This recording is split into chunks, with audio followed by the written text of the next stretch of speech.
What is up, Ham Radio? Kilo Echo 8, Papa Zulu November, the Ham Radio Adventure Guy. Thanks for stopping by. Your one stop for everything Adventure Radio.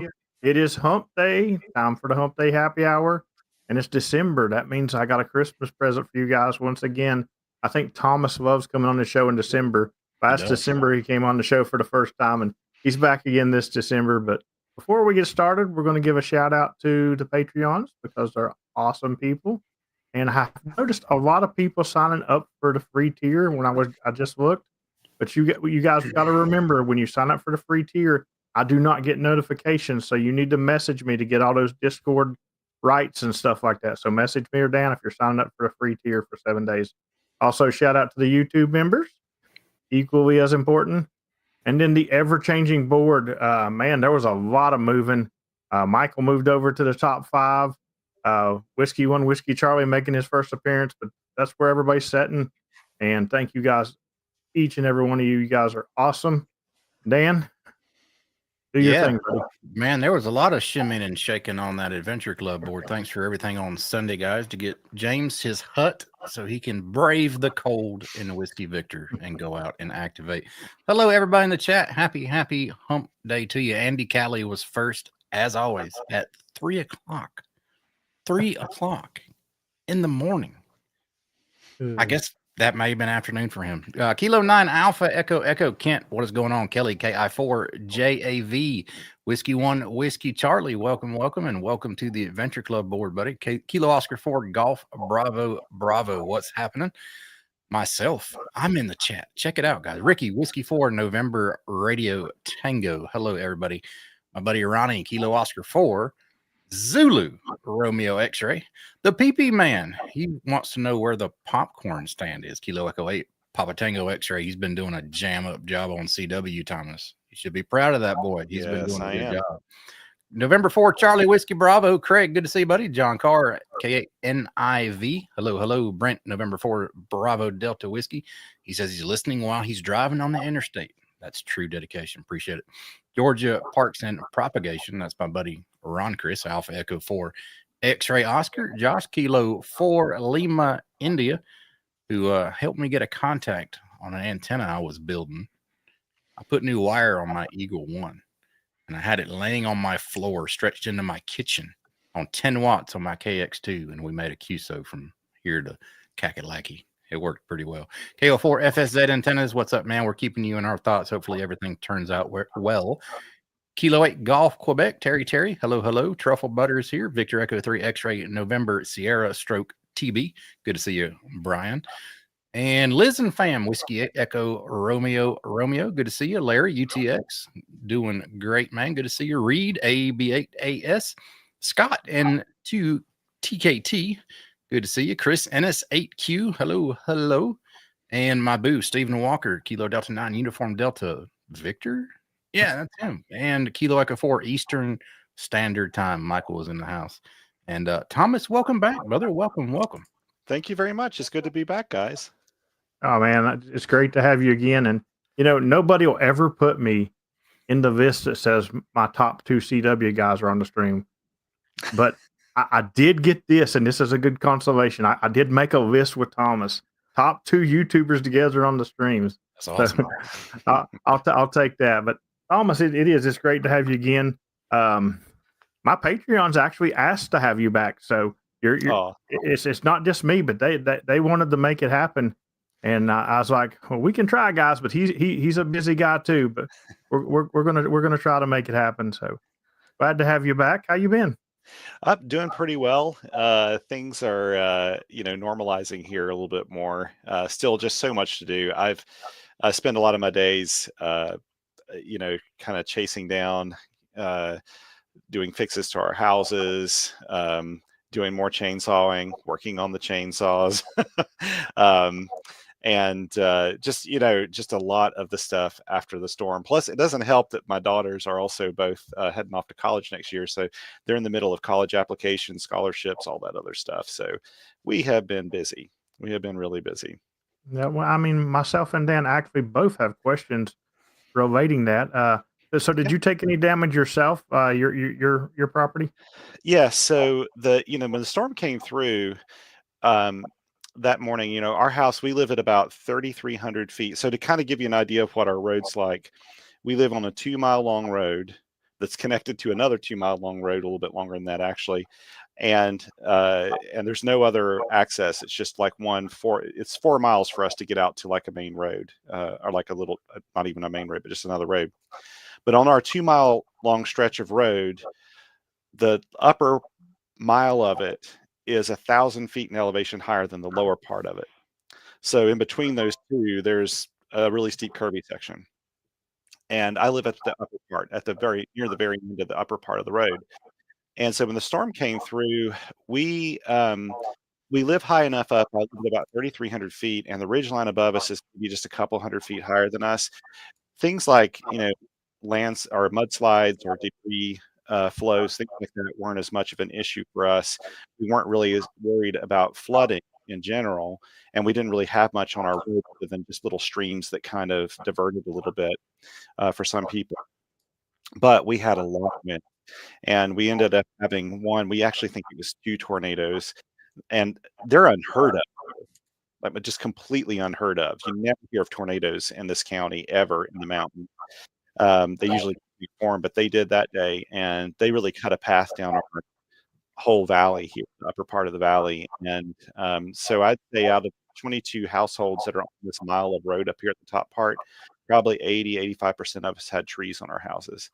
And so our house here, the QTH, made it through pretty well.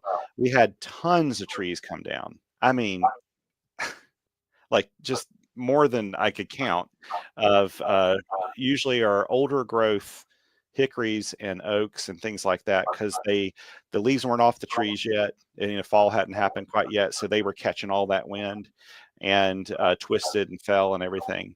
We had one tree hit our house, but it didn't cause any structural damage. It did bust up one of my solar panels that's on the roof, but that was it. We also have a little vacation rental that we own next door to us, and nobody was staying there. We wouldn't have let anybody stay there during this storm, but nobody was staying there. But a tree did go through the master bedroom roof in there, so like that one's much more substantial.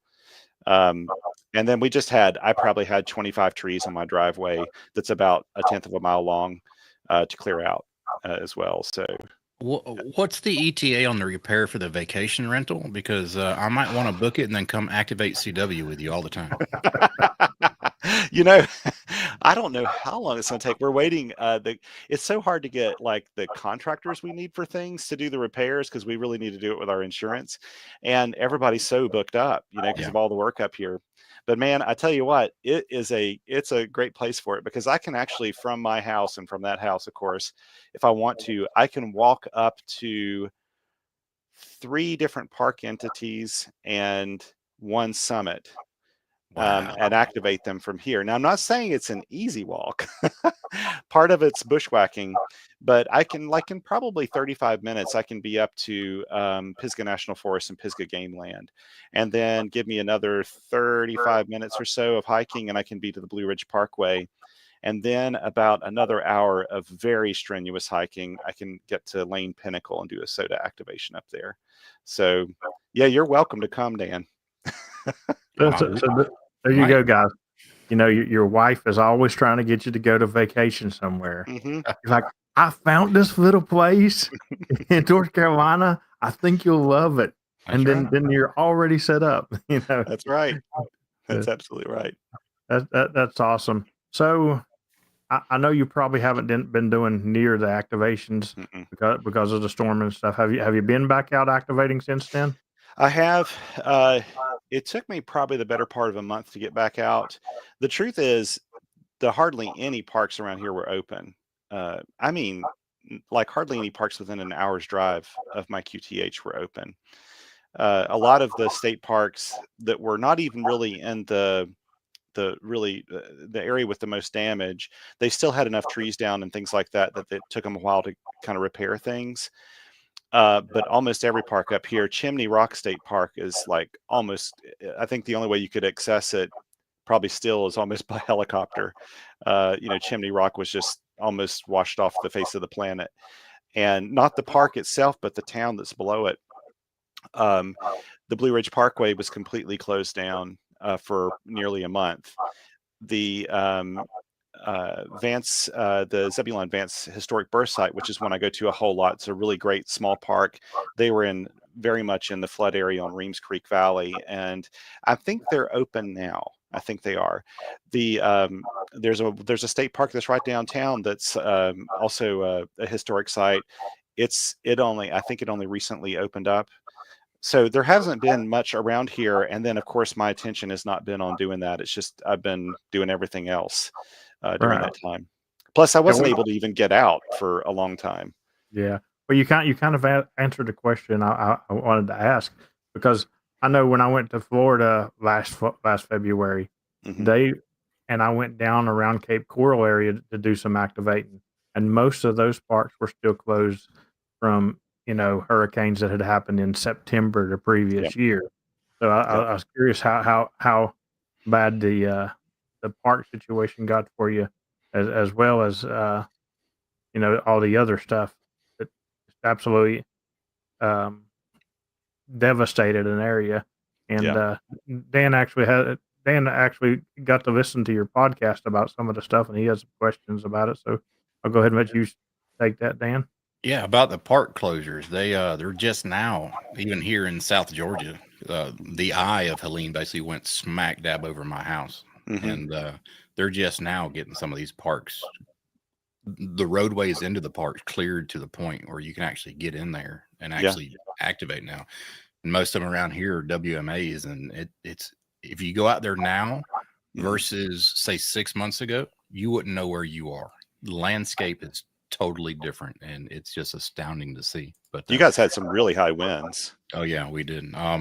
Upwards, I'd say 100, 110 mile an hour gusts. Yeah. I mean, it was really, really brutal. But thankfully for us, and not thankfully for the folks up there around Asheville, is it went over us very fast. So it didn't linger around. So it didn't have all the time to drop all the torrential rain. We maybe got 4 or 5 inches of rain here off of it. Wasn't much at all. But you kind of had a double whammy of storms up there as well that kind of hit you back to back, which got you. I'm going to drop a link in the chat here to our buddies over at the Ham Radio Workbench. Scroll down the podcast screen there a little bit, and you'll see episode 221.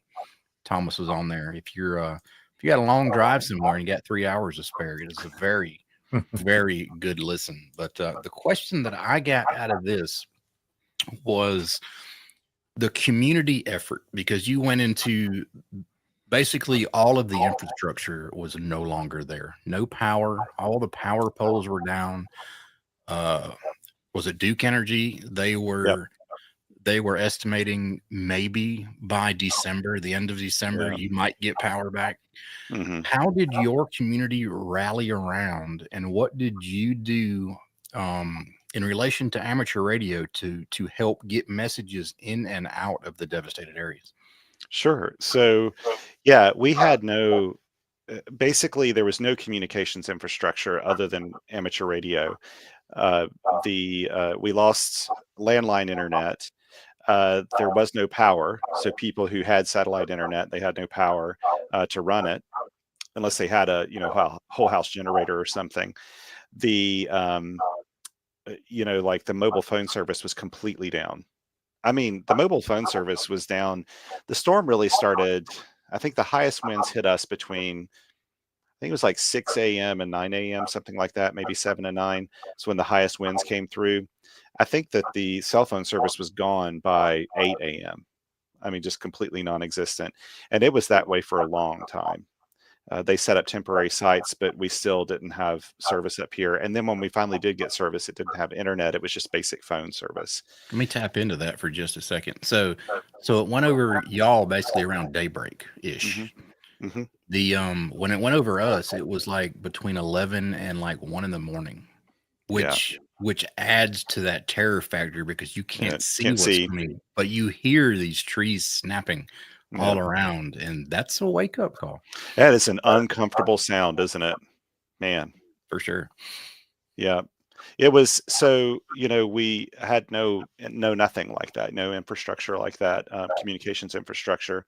And I think the first day, almost all the neighbors, what we spent time doing was kind of licking our wounds, looking around the property, getting a scope of everything. Nope, not too many people actually started working on anything yet. We checked in on neighbors, that sort of thing. I had the radio on like the whole time. And, we were lucky in that this year in April, my wife and I had a solar system installed on our house. We'd always wanted to do it. Our house is actually passive solar. So we designed it to be eventually a full solar house. And we splurged and I've told the story before, but like a lot was going on in our lives at the time that we were making the decision about putting batteries on the house. My mom was doing really poorly. She was pretty close to passing away, actually, but my solar installer called me. I think it was in early January and said, "Hey, we actually have a really good deal on the batteries right now as we're upgrading the batteries to like version 3, and we still have version 2s, and we can only offer them to people who are in our pipeline for installations, and you're scheduled for like March, April. So if you want them, they're like 40% off." And I said, "Man, I don't know if I have the capacity to even think about this." So I called my wife and I was like, "What do you think?" She said, "Let's do it." And so I called him back and said, "Let's do it." And I didn't think about it again. And man, oh man, I didn't have a chance to do like a cost analysis, but during this storm, I can tell you it was worth it because we at our house never lost power, not once, not during the entire time. And you We didn't had have to deal with a noisy generator no, because it you're was on battery. perfectly. And the people that are running generators probably had trouble even getting fuel for them, I would assume, because they couldn't get in and out of the road, you know? This was the issue, and I'll tell you, if you have a whole house generator, you should really keep this in mind. Out of our road, I would say that most people here had some sort of generator. I'd say that probably 50% of people had a whole house generator. But as you said, Dan, like our road, like the part that does that 1,000-foot drop in elevation, parts of it washed away on both sides of the road, and it was really sketchy. Now, we also had just so many trees down and power lines down on the road. The first few days, you just couldn't, it just took forever to get from the top part of the road to the bottom part of the road because you're just going through trees and, trying to get around everything. But like, even when the road was cleared, even when we fixed our bridge, because our bridge was washed out for days, even when that was done, you couldn't get a propane truck up the road. And whole house generators take pressurized propane that really needs a truck to do it. And it just wasn't accessible. So everybody that with whole house generators they were trying to manually turn on and off their generators at different times of the day to use it when they needed to use it. Like if they wanted to use their internet, if they had satellite internet, they'd turn it on. If they wanted to charge things or just keep their fridge and freezer just semi-cold. The thing that we ran into was like, I know 2 people on the road that had whole house generators that fried their generator board, like one of the little boards inside, because they were turning it on and off like that. So if you have a whole house generator and something like this happens to you, or have a really long extended outage, and you're concerned about how much fuel you have to last you during that time, you really want to cycle the thing properly by turning off all your loads before you turn it off. And then letting it run a little bit with no load on it, then turning it off. And then when you turn it back on, you do the opposite. You turn it on before you start turning on loads. You give it a time to kind of get going because it was not managing those loads very well when you turn it on and off that was causing the failures. We found out later. I know I ran my generator here at the house for 4.5, 5 days straight. Yeah. And luckily, the town Thomasville, just to the west of us, didn't seem to be affected at all. Just the path, that the hurricane took. So they were our lifeboat, so to speak. We could go over there, get a hot meal, a hot shower, and they had plenty of fuel. So I kept the generator running for about 5 days straight and got everything up.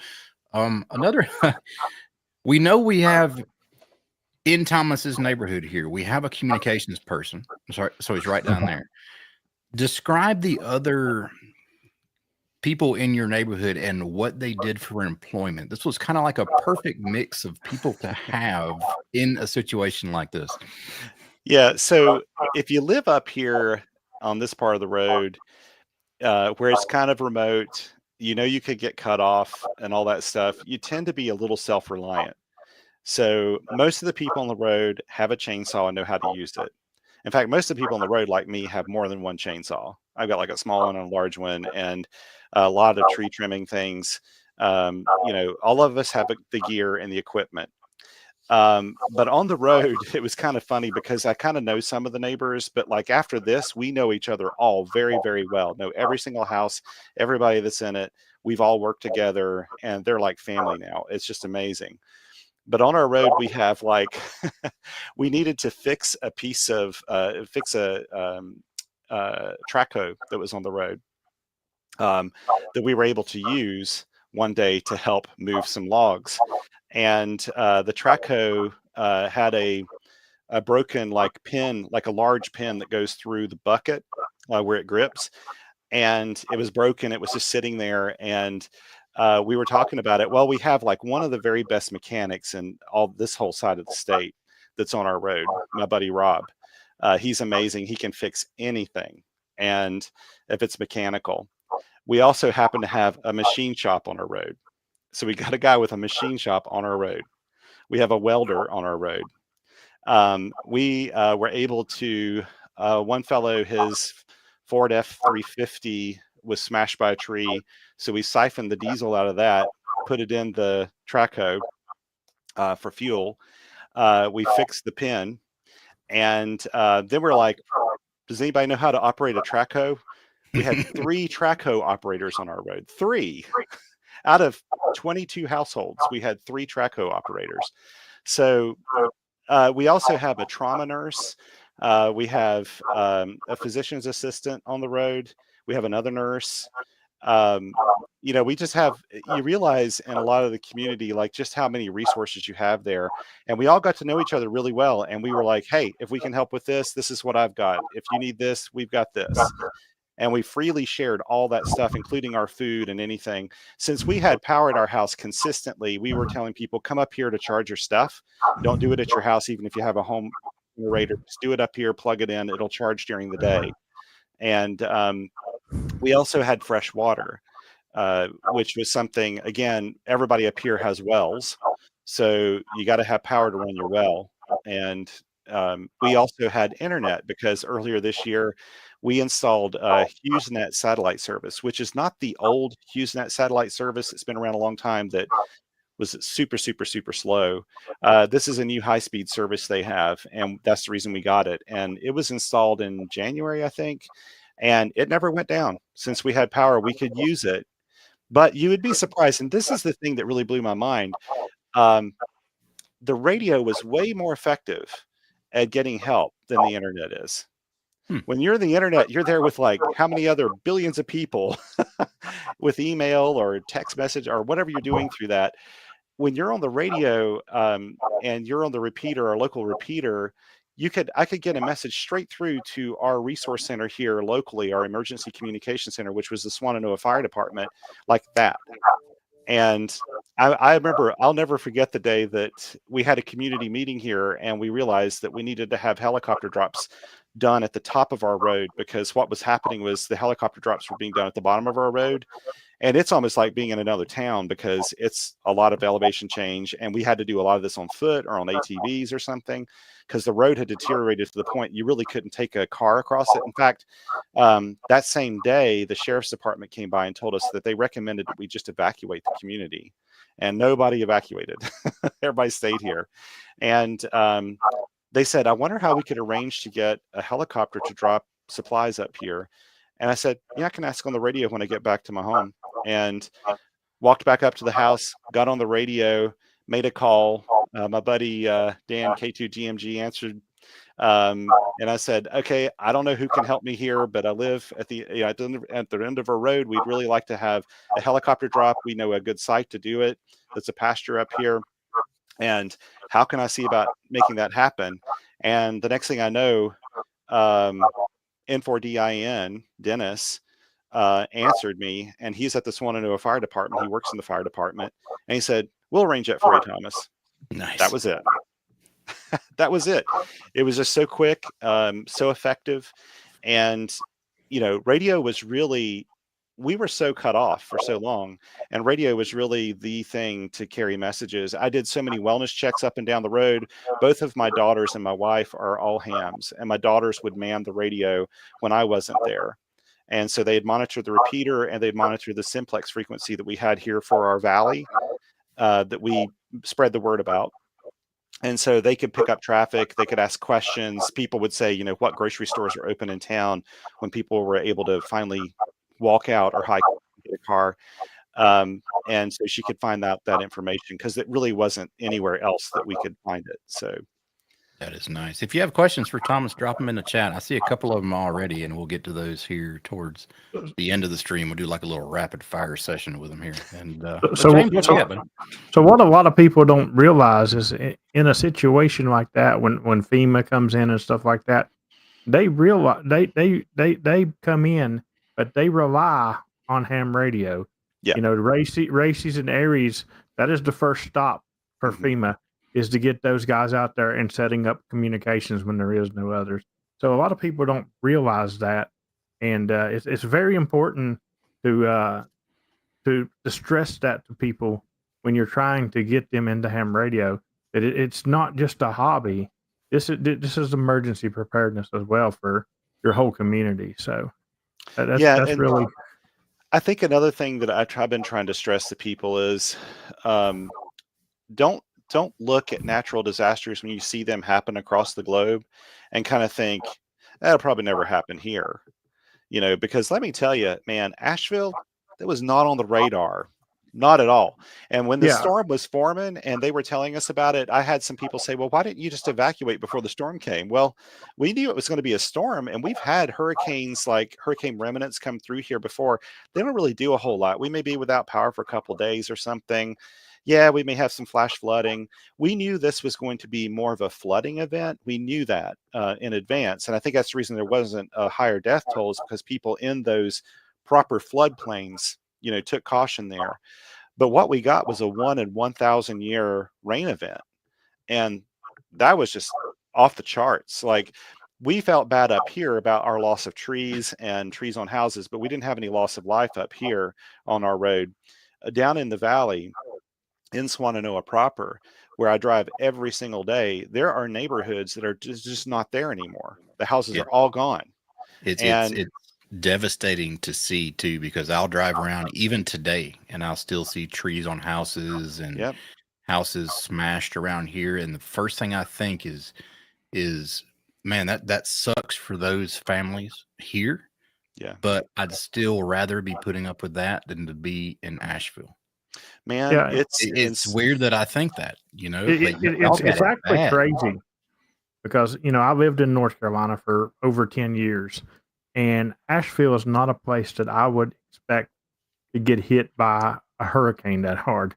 The coast, they've got hammered. I've lived a lot of places there, and I lived out close to Fort Bragg, and I wasn't worried about a hurricane in Fort Bragg. We'd get really high winds and stuff out there, but Asheville, because I've actually lived in. I also know where I'm talking about. Nobody else will. But I've lived in George Hildebrand before, Thomas. Oh yeah, my sister. So I've lived out that way, and that's not the area you expect something like that. No. We're kind of like a boring area for weather, other than just like the odd ice storm, snow, stuff like that. We're kind of a boring area. But man, I tell you, every day I drive, any day I leave the house and go into Asheville or Black Mountain or any of the surrounding area over here, I have to pass through areas that were just like eliminated by the storm. And in the trees, and I'm sure it'll be this way for ages, in the trees, like, you just see the remnants of people's houses, like way up in trees. There's a park bench like 20 feet up in a tree that it would pass by, a park bench. And there's places that we drive through on Old Highway 70 where we're driving there, and I just keep telling the girls are like, look where the water line is. And it's like 15 feet above the car is where the water line was. And it's hard to fathom that in that area. So just, I think, like, again, just never assume that you're in an area that can't be hit by natural disaster. I think really anybody, anywhere you live in the world is really fair game. And knowing how to use your radios in advance, uh, having checked into nets and things like that, just so you know protocol about exchanging traffic and stuff, those things are invaluable. Like those skills are invaluable when this happens, because I did watch this go all the way from, like, just a normal Mount Mitchell repeater, just being kind of like people checking in on each other, regular repeater traffic, to all of a sudden it was all about emergency communications. And it was so insanely effective because of the footprint of that particular repeater. So this is where Thomas is way more adult than me, because he sees a park bench up in a tree and he's worried about all the damage and devastation. I'm worried about how I'm going to get up there to do an activation from that park bench. Yeah, it was, I'm used to looking up in trees, and every time, I don't know if you guys are this way, I do enough POTA and SOTA and stuff that, like, I don't see trees as trees anymore. They're just things to suspend antennas on, and so, like, I keep looking around, and that's what I see. But now when I'm down in town, I see much more than that. I got to say too, the one thing about Mount Mitchell that really made a big difference was my buddy Dan, K2DMG, who I've only really gotten to know after this disaster. You've probably seen him on other shows and podcasts and stuff. But the guy went in there and was the net control for the repeater for like 10 days straight, and did a fantastic bang up job, managing the traffic and keeping everything, nice and organized when you would call in there. It was really something else. Good stuff. Wow. But we've spent quite a bit of time on this. We might want to talk a little bit more about radio here. But Dan, Sure. go ahead and get these people's questions. I've Yeah. got more questions, but get them first, because I want to make sure and have time to get all the chat questions, because I see quite a few of them. First one I got from Kelly. What type of solar setup do you have at your house? So we have before this year, we had a pretty simple solar system. It was a DC powered system that ran only our fridge and freezer. So our fridge and freezer were off grid up until this year, and then we had a solar hot water system that basically just heated the hot water.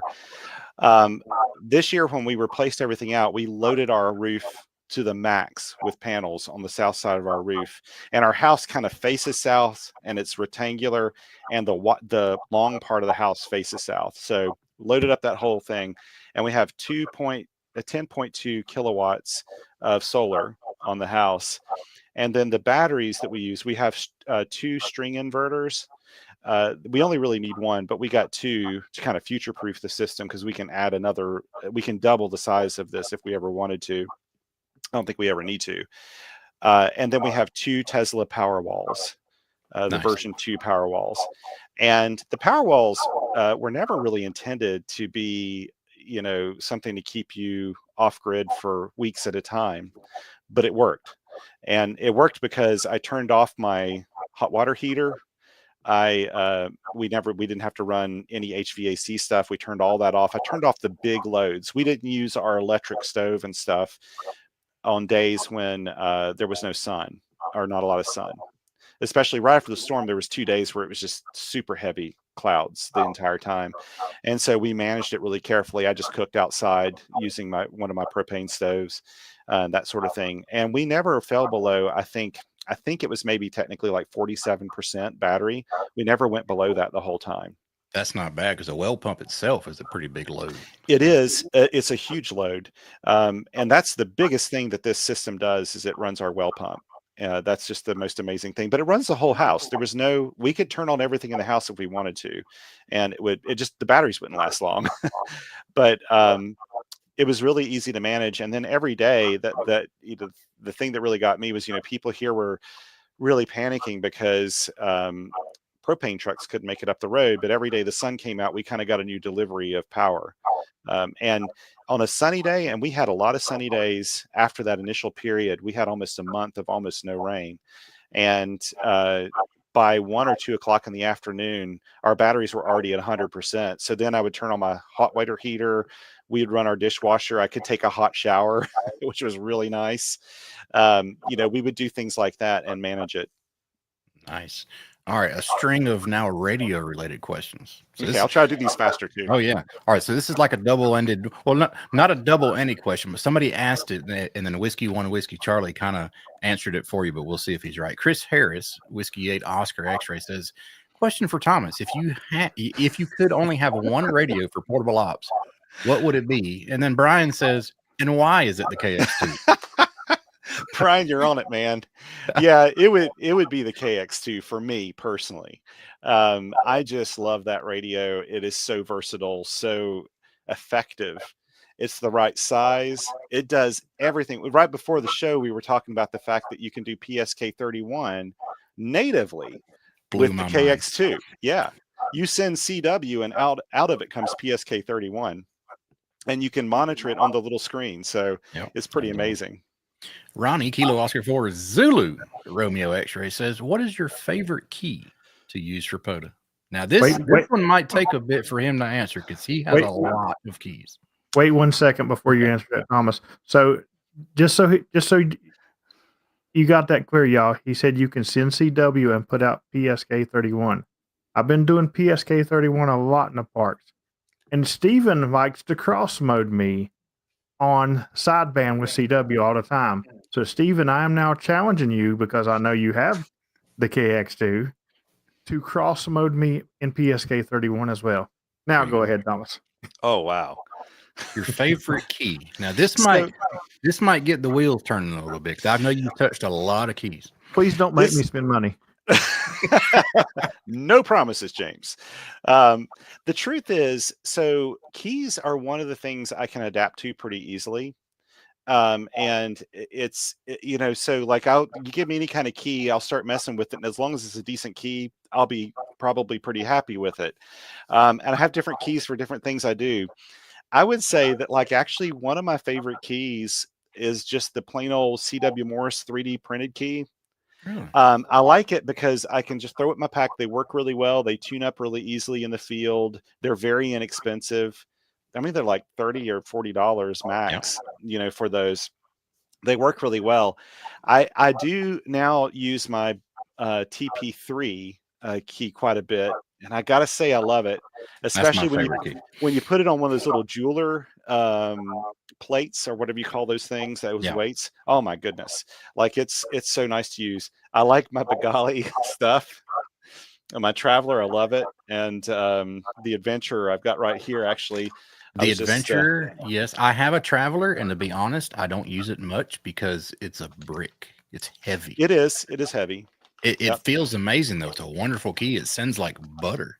Yeah, but it's heavy. It is kind of heavy. The Adventure is really nice. I do like that one. Also, I've been tinkering lately with KM4CFT's little paddles. He made this one and actually put my call sign on it. I think he made this before he actually started selling them, but he actually sells them now as a little kit. But I do think that one of my favorite just overall, also, of course, N0SA and the SP4, I like that. A bunch of keys out there I love to use. But I think that that CW Morse 3D printed key is just kind of like it's kind of like the Toyota of keys. It just works and keeps going, And if you happen to throw it in your bag and it breaks one of the paddles, you're not out $200. That's right. It's funny because I've got two Bengalis. I've got the Adventurer and the Traveler both, and I used them both quite a bit and love them both. Mm-hmm. But equally as important to me is a 3D printed key that Robbie Whiskey One Radio Charlie Papa made me, and I use it right in there about the same amount of time because it goes in my bag. I can just throw it in my bag. If something happened, it happened to it. I'm not damaging big money key, you know what I'm saying? Yeah. Whereas the Bengalis, I put in their cases and get them, make sure they're all right. But if I'm going for quick, like today, I did 5 parks and 4 of those were CW only, and I use that key every time because I just grab it, go. There's no packing, it's just go. So I can feel you with that. You're amazing stuff. I love it where you say, yeah, today I did 5 parks. And the thing is, for a normal person, that's like a benchmark day. But for James, it's like a Wednesday. Right. like A Wednesday before lunch. yeah, that's right. Yeah. Let's see. Whiskey One Whiskey Charlie. CW seems to have gotten a resurgence in popularity. That's true. Do you attribute this to POTA or YouTubers or just a passing fad? I don't think it's a fad. I think really it's all of those things. POTA, YouTubers, and plus we have so much better learning infrastructure now. Like for CW, you've got Long Island CW Club, CW Academy, just so many other community resources for learning CW. So learning CW is more interactive than it used to be. When I was first learning CW, it was through cassette tapes. And that was about it. You may be able to get a computer program, but you didn't have smartphones then. So it was like a computer program you could sit in front of and kind of sort of practice.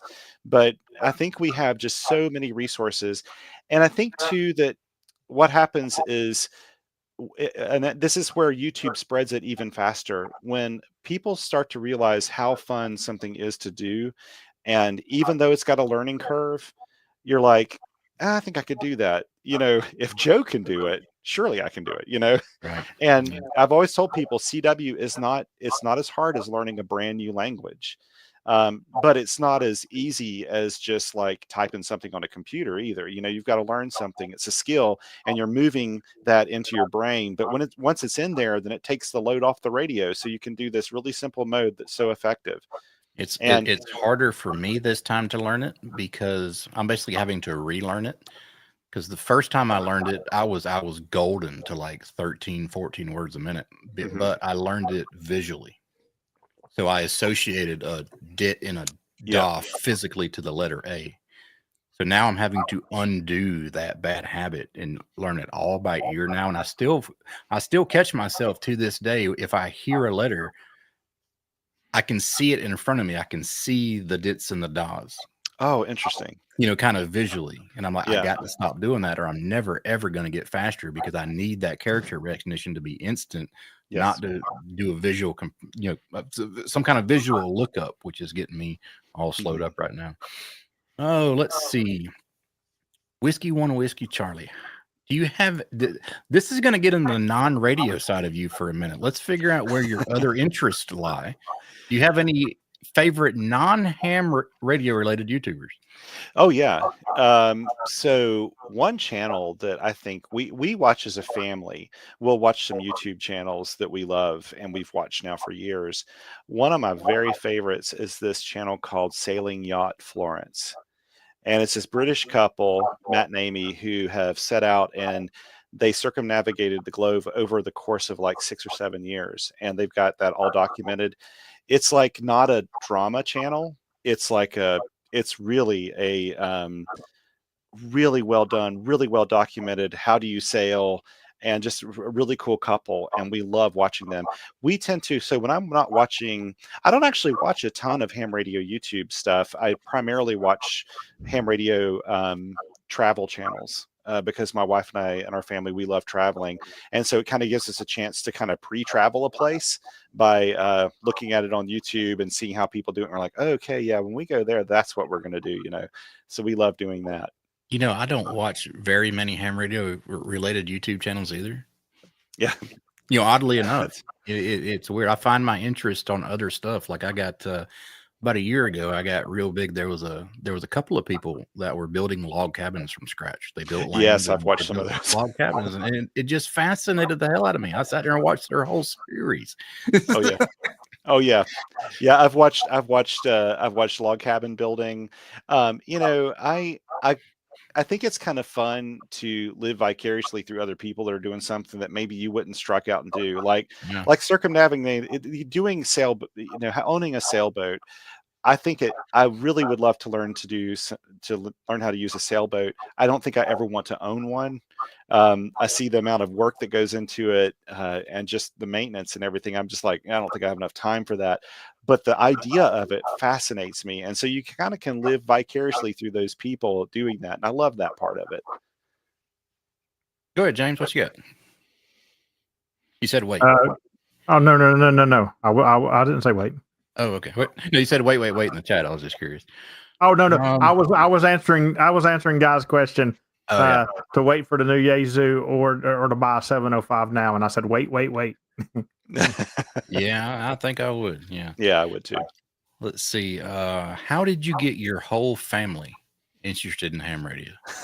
So that's a good question. So my wife, that happened in probably like 2018 or 19 or something. And we were driving to Huntsville, Alabama from our house, just taking the girls to the Space and Rocket Center for the first time, and just going around that area. And we were going through the gorge there, Nantahala Gorge, and my wife looked at me, and it was really close to my birthday, like just a couple days before my birthday, which is like June 21st. And she said, "You know, I was thinking about doing what I do for you every year for your birthday. Like we try to." She gives me like a pass to our Biltmore Estate, which is a place we have here. We have these annual passes to it. She said, I was going to get you that, but I really want to do something special for you. And she started listing off some ideas. And then she said, I even thought about getting my ham radio license. And I said, you would do that for me? Oh my goodness. That would be like the best gift ever. And I kind of looked at her next to me as I was driving, and you could see like the deer in the headlights there. Like, what did I say? You know, but it just so happens, I was like, would you do that for me? If you do that, that would be the best gift ever. And she said, yeah, I'll do it. And the funniest part was, you know, KB6NU, Dan, who has these great guides to amateur radio, he had given me one for a technician class license at 4 Days in May that year. And the funny part was the technician license, the question pool was changing at the end of June.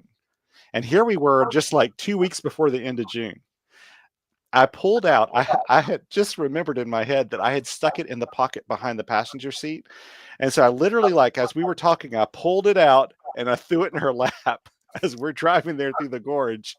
And she's like, what's this? I was like, it's a manual for learning. And so she actually started reading. She thought that was just the funniest thing, but she started reading it, and being the smart girl she is, man, she passed it like within a week. She signed up here locally, and she passed it like 3 days before the test pool changed. My daughters, it was during COVID. It was like in 2020, and I think they were like, what, 12 years old, 13 years old, and they're homeschooled. And one of my daughters is very interested in working for NASA in the future. And so I knew I had her hooked on doing ham radio, and she wanted to get her license at some point. My other daughter's kind of more artsy, you know, that sort of thing. And I said, hey, you guys want to get your ham radio license? This would be a great time to do it. And they said, sure, we'll do it. And so they studied, and both of them, we took them both out to get their licenses. I think it was at the end of 2020, like maybe in November or something in 2020. And then one of my daughters, the one that wants to be a NASA someday, she got her general, I think, the next year, and did a remote session.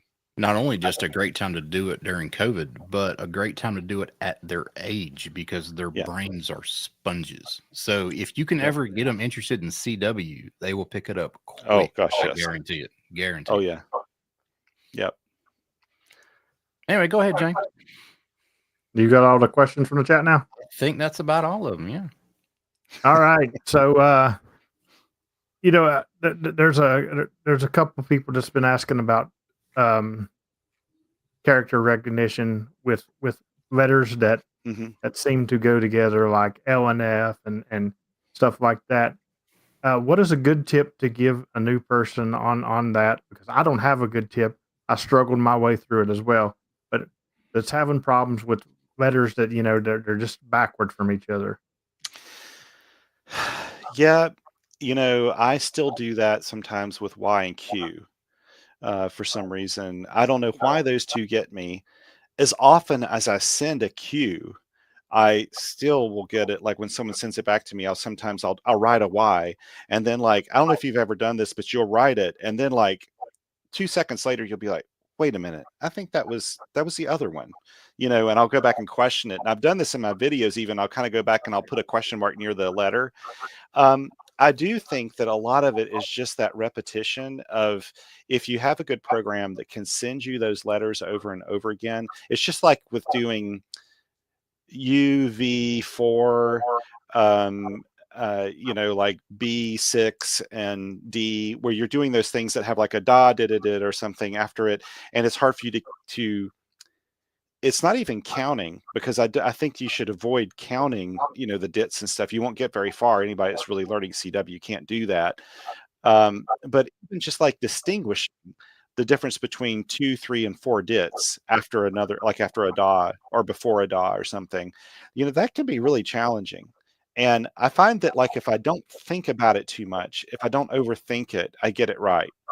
If I put too much thought into it as I'm doing it, and this is, by the way, this is the same way I speak French, and it's the same way with French.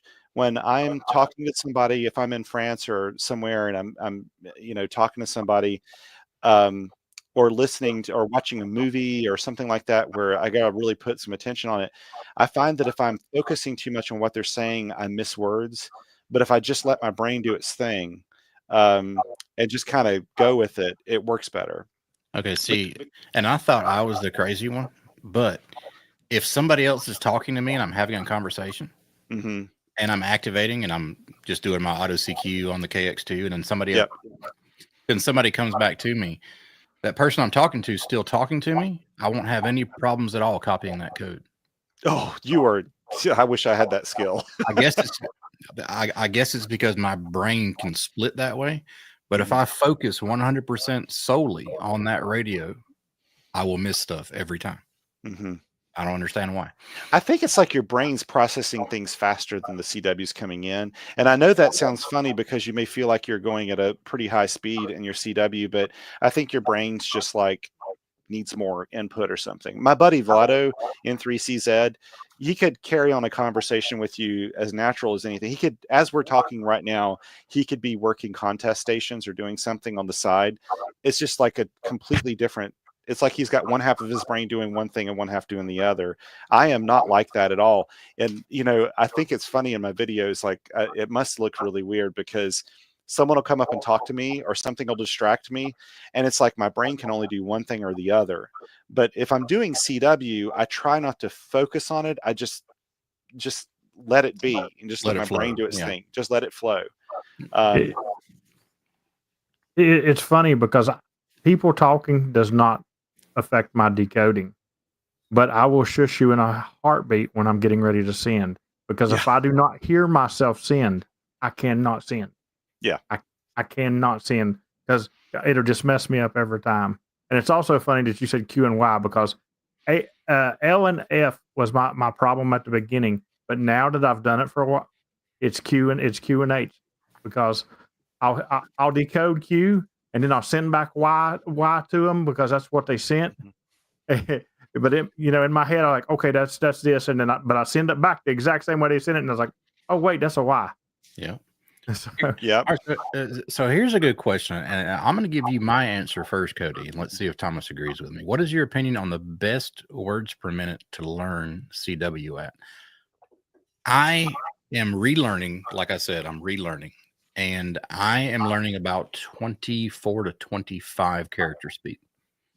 So I can not focus on individual dits and dies, and I focus on the sound of the character itself, and I'm not counting the elements of the character. Thomas, what do you think? I agree. I was going to say like 20 or 22, but you're right. Even a little faster is fine.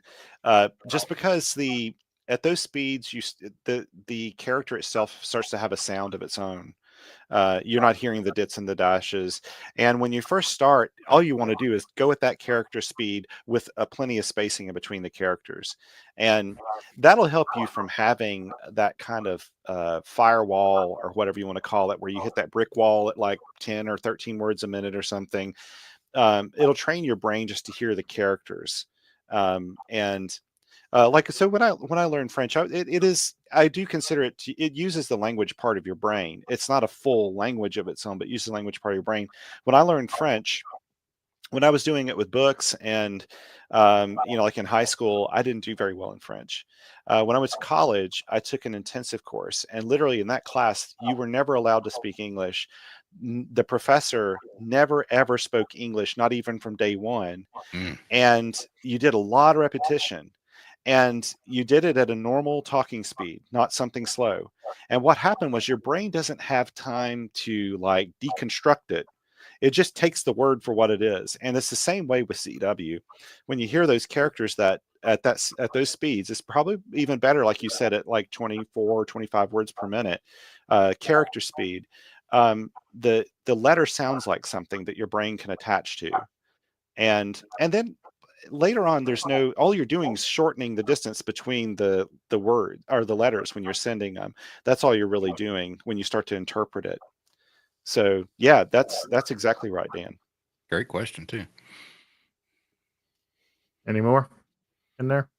No. Cody said Long Island CW Club seems to teach their beginner carousels, because I remember this at about 12 to 13 words per minute, and then to me that was too slow as well.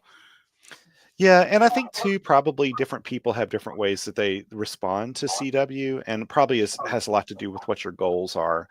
If you really want to do contesting, then I definitely would do the really high character speed and get used to, build yourself up from there if you're doing contesting. Here's a good one. Kilo Delta 9 Uniform Delta Victor. You may have heard of him. Is there a sweet spot for WPM on POTA activations? I've been told that I'm a machine gun and people are scared off, and I could get more cues if I go slower. Yes. I would say, what do you guys think? I think like probably the fastest, I believe that about the fastest you should be sending CW in a POTA activations, maybe 22 words per minute, if you want to get the most people calling you. Steven's up about 27.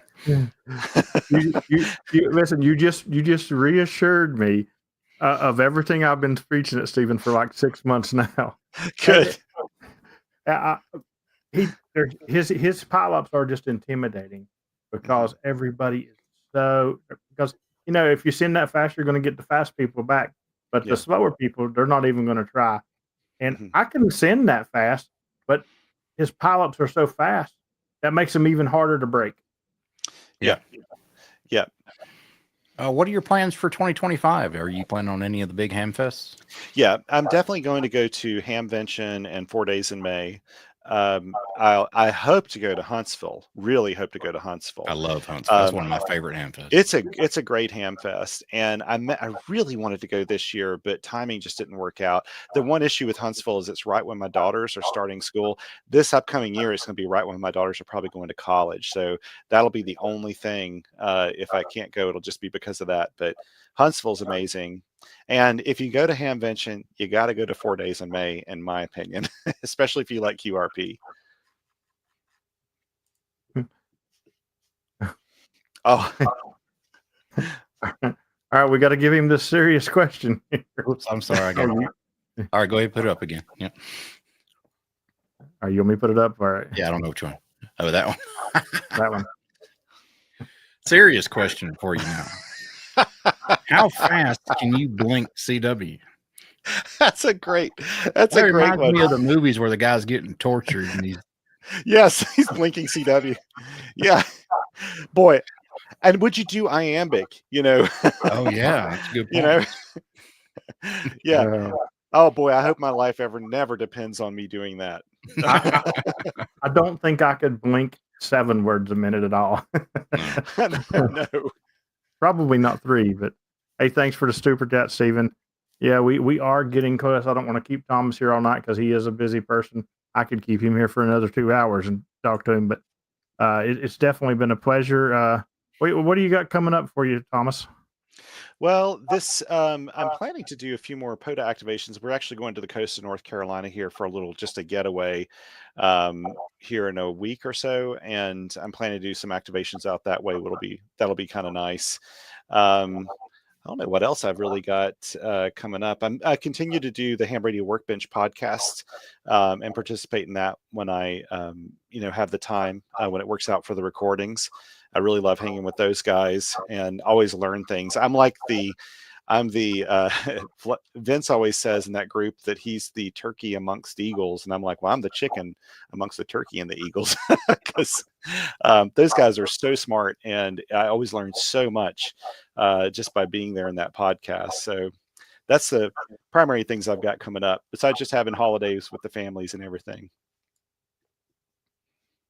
and thank you very much for the super chat and being a CW and POTA inspiration. And I tell you, his channel is the easiest channel to set.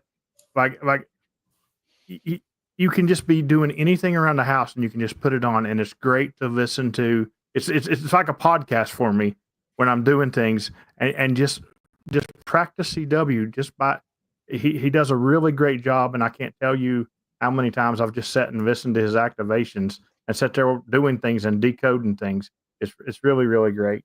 Thank you. So, Thank you so all right, Dan, what you got coming up?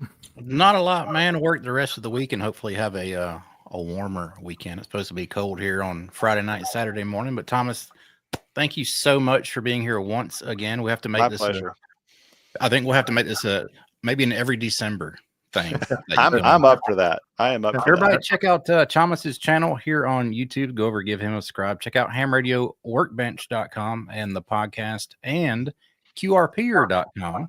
So you can read some of his awesome after action reports of his POTA activations. They're very interesting to read. Yep. Great stuff. For myself, I'm going to head over to After Chat with the Patreons. If you're not a Patreon and would like to check it out, you can get a free trial over there for 7 days. But please message myself or Dan so we can give you those Discord benefits when you do it. Because that's the one thing I hate about Patreon. They don't give me a notification like they do if somebody signs up when somebody does it for free. So it's the one downfall. But Thomas, thank you very much. And we appreciate you coming on once again. And hopefully we'll get you on the air if I can get you to 40 meters. Yeah, I can do that. Thank you so much, guys. It's great hanging with you. All right, we'll see everybody in After Chat 73. 73. 72.